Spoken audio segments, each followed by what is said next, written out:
योगेन चित्तस्य पदेन वाचा मलं शरीरस्य च वैद्यकेन योपाकरोत्तं प्रवरं मुनीनां पतञ्जलिं प्राञ्जलिरानतोऽस्मि।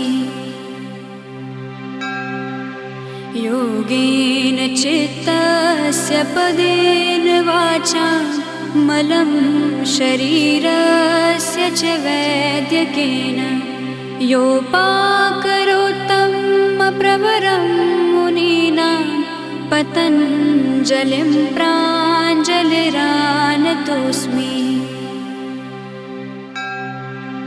योगेन चित्तस्य पदेन वाचा मलं शरीरस्य च वैद्यकेन योपाकरोत्तं प्रवरं मुनीनां पतञ्जलिं प्राञ्जलिरानतोऽस्मि।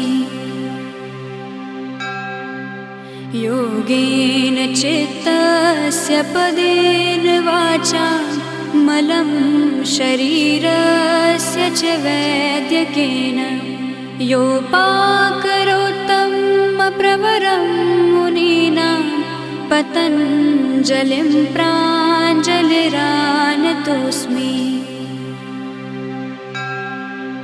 योगेन चित्तस्य पदेन वाचा मलं शरीरस्य च वैद्यकेन योपाकरोत्तं प्रवरं मुनीनां पतञ्जलिं प्राञ्जलिरानतोऽस्मि।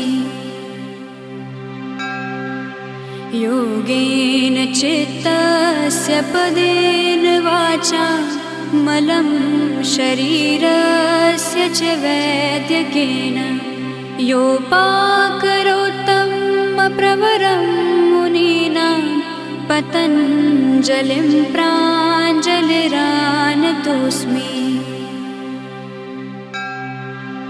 योगेन चित्तस्य पदेन वाचा मलं शरीरस्य च वैद्यकेन